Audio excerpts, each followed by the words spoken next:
As much as I would be frustrated about not being able to get my work out to the world, there was a part of me that was working very hard to engineer staying small. But I want to talk about what I've learned. There's two things that I've learned in the last year. First is vulnerability is not weakness. And that myth is profoundly dangerous.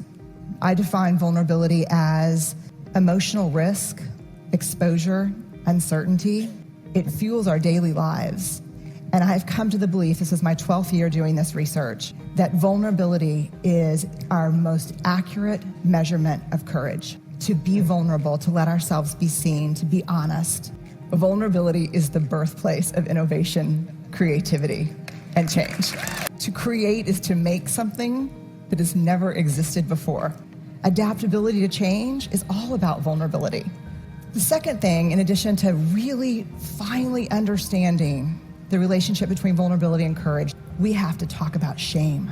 And so I want to walk you in to shame, because you cannot talk about race without talking about privilege.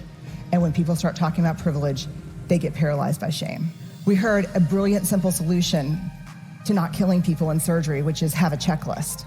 You can't fix that problem without addressing shame, because when they teach those folks how to suture, they also teach them how to stitch their self-worth to being all-powerful. And all-powerful folks don't need checklists. Michigan Ingawale. I saw the TED Fellows my first day here, and he got up and he explained how he was driven to create some technology to help test for anemia because people were dying unnecessarily. And he said, I saw this need, so you know what I did? I made it. And everybody just burst into applause, and they were like, yes! And he said, and it didn't work. And then I made it 32 more times, and then it worked. Very few people here are afraid to fail. And no one that gets on the stage so far that I've seen has not failed. There's a great quote that saved me this past year by Theodore Roosevelt. And it goes like this: it is not the critic who counts. It is not the man who sits and points out how the doer of deeds could have done things better and how he falls and stumbles. The credit goes to the man in the arena, whose face is marred with dust and blood and sweat. But when he's in the arena, at best, he wins, and at worst, he loses. But when he fails, when he loses, he does so daring greatly. That's what life is about daring greatly, about being in the arena. I know there's things that happened to you growing up. I know you don't think that you're pretty enough or smart enough or talented enough or powerful enough. We look up, and the critic that we see pointing and laughing, 99% of the time is who? Us. Shame drives two big tapes. Never good enough. Who do you think you are? The thing to understand about shame is it's not guilt. Shame is a focus on self. Guilt is a focus on behavior. Shame is I am bad. Guilt is I did something bad. Shame is highly, highly correlated with addiction, depression, violence, aggression, bullying, suicide, eating disorders. And here's what you even need to know more. Guilt, inversely correlated with those things. The ability to hold something we've done or failed to do up against who we want to be is incredibly adaptive. It's uncomfortable, but it's adaptive. The other thing you need to know about shame is it's absolutely organized by gender. If shame washes over me and washes over Chris, it's gonna feel the same. Everyone sitting in here knows the warm wash of shame. We're pretty sure that the only people who don't experience shame are people who have no capacity for connection or empathy.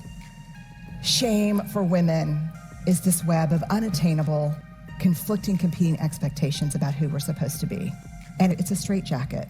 For men, shame is one. Do not be perceived as what? Weak. And don't tell me it's from the guys and the coaches and the dads, because the women in my life are harder on me than anyone else. So I started interviewing men and asking questions. Shame is an epidemic in our culture. And to get out from underneath it, to find our way back to each other, we have to understand how it affects us and how it affects the way we're parenting, the way we're working, the way we're looking at each other.